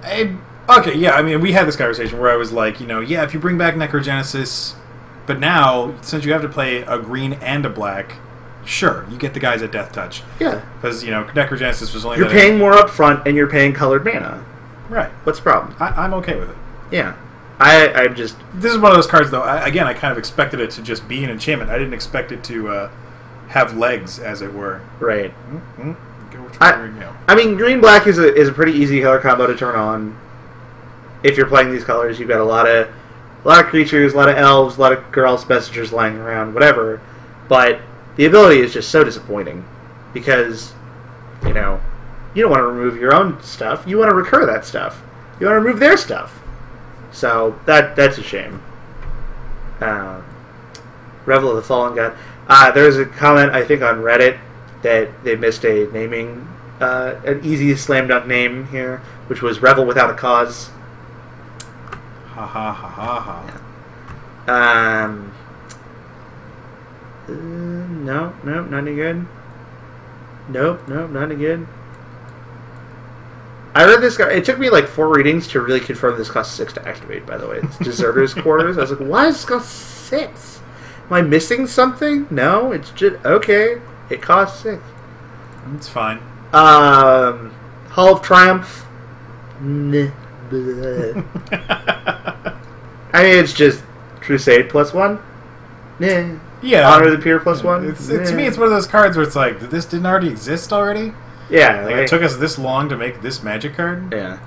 Last but not least, Mana Confluence. The easy peasy included the entire set. Yeah. This is the slammiest, dunkiest one of all time. It's almost a little bit of the feel bads where it's like, yeah, we all get it. We're all gonna play it. We're all gonna buy it. Yeah, you get it. Just leave us alone. I just feel bad for Grand Coliseum because that card just came back. Oh, he's like, hey guys, I'm back. How's it going? Well, get the fuck out of here. Oh, poor Grand Coliseum. I feel the same way. He's like, I'm back. Oh, it was so cold in that binder. Just yell it in the mic. Yeah, whatever. Alright, so, yeah. Wow, that was a fast... Well, and what does that tell you about this set? The fact that we did this We went through the entire thing in effectively... An hour. I was not expecting that. I mean, we didn't talk about every card. But we talked about every card that I think is even remotely cube-worthy. Yeah. We didn't No, we didn't miss anything out there. That is a bit of a surprise. Yeah. I guess if we take a look over on what my current proposed changes are to see which of these cards are actually most likely going to make the list from Journey to Nyx, which is always the question. What are you putting in from this set from your cube? And granted, this particular list of cards is massive because it's many months old at this point of... Right, we've been waiting on this one for a while. We're going to change. Additionally, this also includes a 20-card cut, which is a thing that doesn't often happen. Right. So... little contraction. We talked about in the last episode, or previous episode before, I think. It's been that long. We were going from 720 to 700. No, 700 to 680. Oh. Yeah. Anyway. It's a little unwieldy. And by that I mean it doesn't really fit in the box anymore. Whatever, it still fits. So, let's see. White cards. Is that nothing? Oh, no. Banishing Light. Banishing Light, obviously. Into the cube. From blue, I just have the Dakra Mystic. Which that's a me. Worst Fears. Gnarled Scarhide. 2 black cards. Mogus's Warhound. 1 red card. Not currently any green cards, but Eck may have changed my mind on ye old tactics. Keranos, Iroas, and Mana Confluence. So this list will change, obviously. So 1 white card, 1 blue card, 2 black cards, 1 red card, maybe a green card, couple gold, 2 gold cards, and a land. And a land. Side of fries, small Diet Coke. Better than Born of the Gods. Absolutely. This is also just a massive change in general. We're mixing a lot of stuff up, in case anyone has not looked at the list or asked us lately. We're trying a lot of things out. The Rector package, gone. Get out of here. The awkward draw spells in blue, gone. Kind of. There's always a bunch of them always still there. A bunch of clunky black spells, gone. Some of them being expensive enchantments having to do with Rector. Horrible green creatures, gone. Meh. Adding a little bit of adding a little bit of red devotion, some red hybrid mana symbols, because we're bringing in Deus of Calamity, Boggart Ramgang, and Boros Reckoner. Boros Reckoner, a long time coming on that one. These Land cards, okay. But yeah, so there's a lot of things that are going to change with this update. This is not a final list. Well, we'll have another talk once we get to the locked in. These are the changes for this set, and then the list will be static at least until Conspiracy comes out. Oh yeah, is that June? I hope that's June. Who knows? Anyway, have you seen the Dak Faden? What's the current amount of Dak Faden we see? It's 1 blue-red, and the presumed abilities are +1 Faithless Looting. That's terrible. -2 gain control of target artifact. Full flavor. Yeah, I think that's like the point. Is it's just all because he's on the Faithless Looting art, right? So Faithless Looting for +1, -2 for gain control of target artifact, and the ultimate is like they don't know because you can't see the cost or it's like you get an emblem and then something about spells targeting something. Yeah, I think he should have he should make it so you get a deflection emblem. Oh, like misdirection. You just get to cast misdirection on any spell. Yes. Yeah. Deflection's the same card. Yes. Yeah. Yes. I was trying to make sure there wasn't something I was missing. A lot of people are like either that or like Radiate. That doesn't make as much sense. I think because he's a dodger. He's all over the place. Yeah. So anyway, you can kind of flip flop those. You could kind of say that Doomblade is becoming Sudden Death, and then Barter and Blood is becoming Worst Fears. I just really want to bring Sudden Death back. I want to give people a shot against Aetherling. It's so demoralizing. Yeah, that is the current public enemy #1 for control finishers in Cube. God, that guy's brutal. I mean, for a while, it changes over time. It's been different cards. He's even good to oath into. Yeah, that's the disgusting part. Slide him, get another oath trigger, yeah.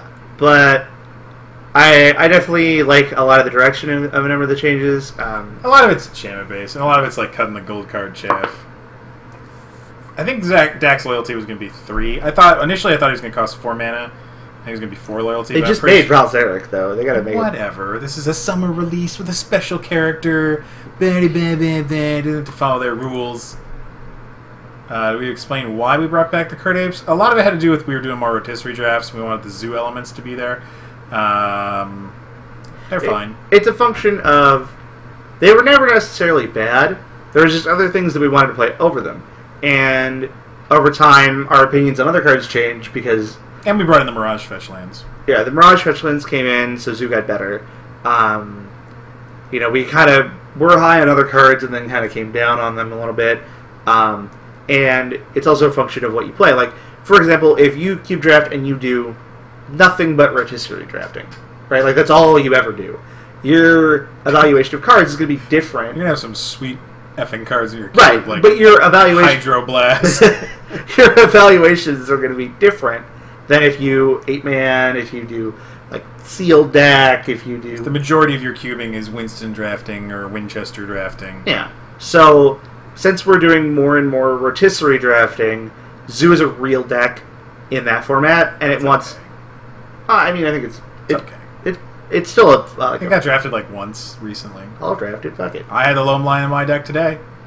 I played a Savannah. My opponent didn't notice. That ended up very poorly for him. That deck wants all the Curt Apes and stuff, and they're a package deal.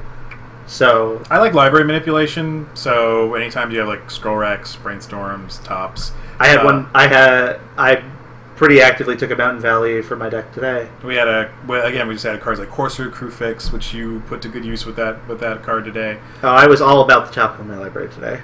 Yeah. I think the number of tap lands you have in your cube can be an issue. Like, we're cutting the Vivid lands now, and part of that is a byproduct that we had added Mirage Fetches without really cutting any other coming to play tap lands. So it's like, we've got Vivids that come into play tapped, we've got Tri-lands that come into play tapped, we've got Worldwake Manlands that come into play tapped, we've got...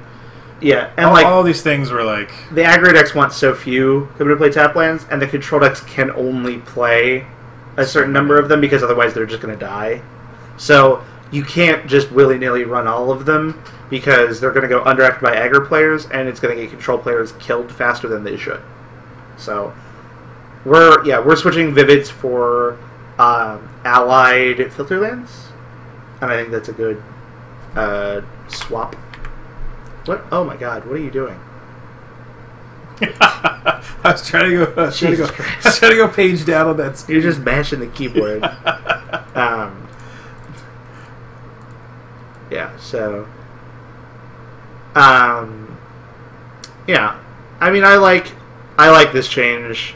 For a long time, I had really defended the enemy color filters, and the allied ones, they don't get them, because of the whole, like, trying to balance enemy color pairs and allied color pairs. But the filter lights are just so good. Right. You know?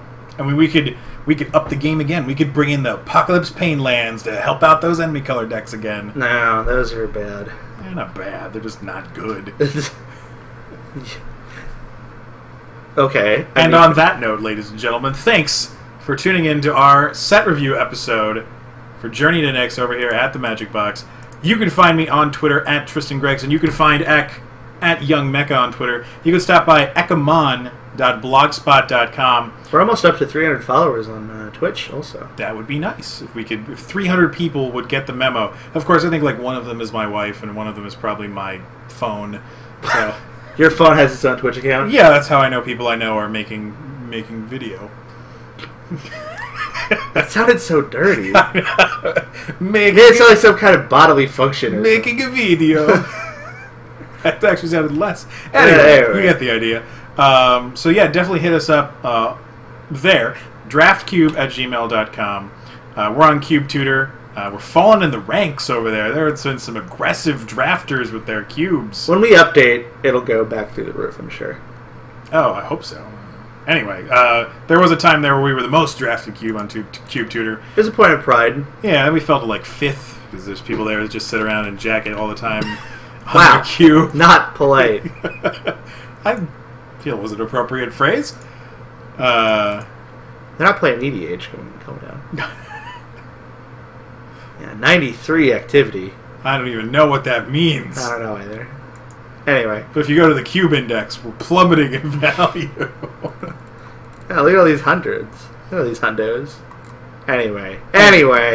You get the idea. I'll make sure we're not missing anything else. I don't know what our schedule will be like in the near future. Worst comes to worst, we may go audio only. I know. I hadn't even heard about this. X giving me the look. I am now. What a twist. What? Because I mean, you just swerved me, and I'm sitting here on the show. Right. So it's not, dude. The summer's coming up. Beach traffic down to this bitch of a town that I had to drive to today. It sounds like your problem, not my problem.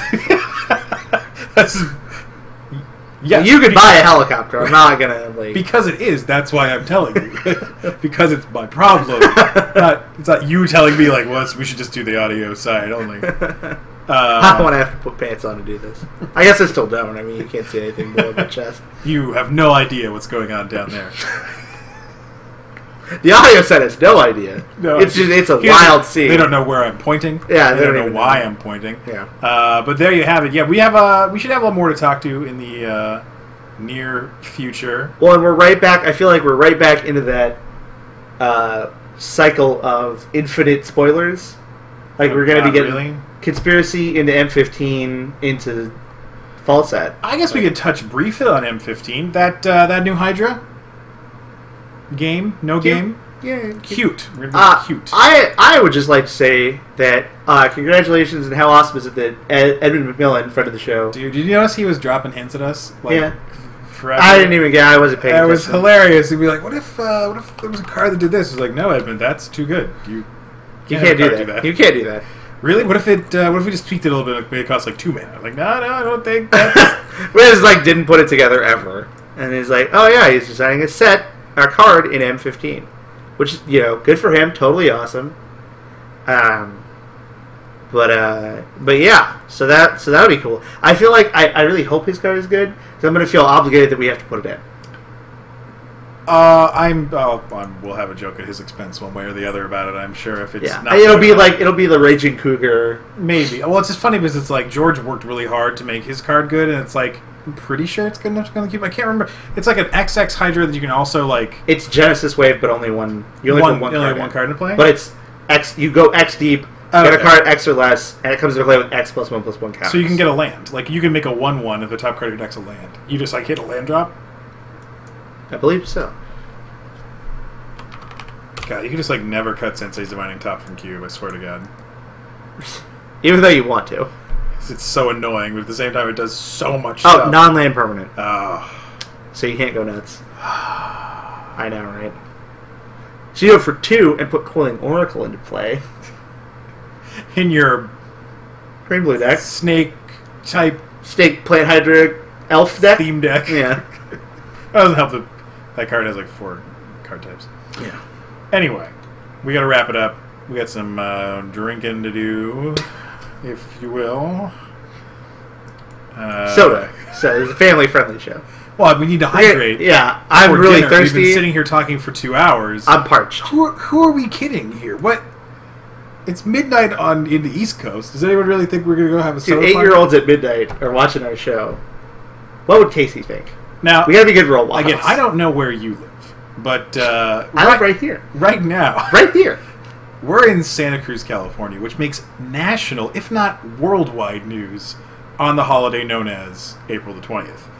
Yes. We are mere hours away from that here right now. Yes. It is I want to say wild, but more... embarrassing scene? Yeah, I was even going to go with mellow.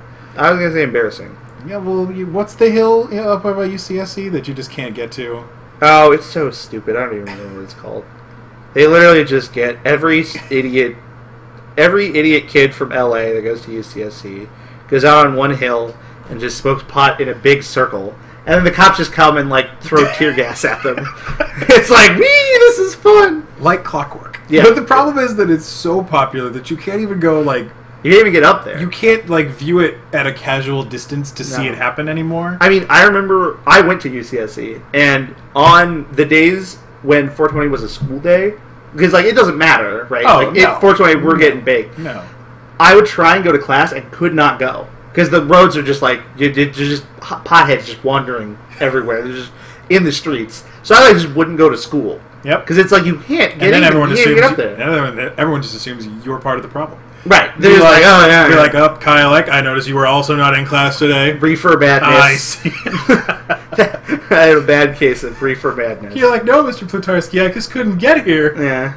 It's not my fault. Yeah. So, yeah, that's in our near future. Mm-hmm. So it'll be fun.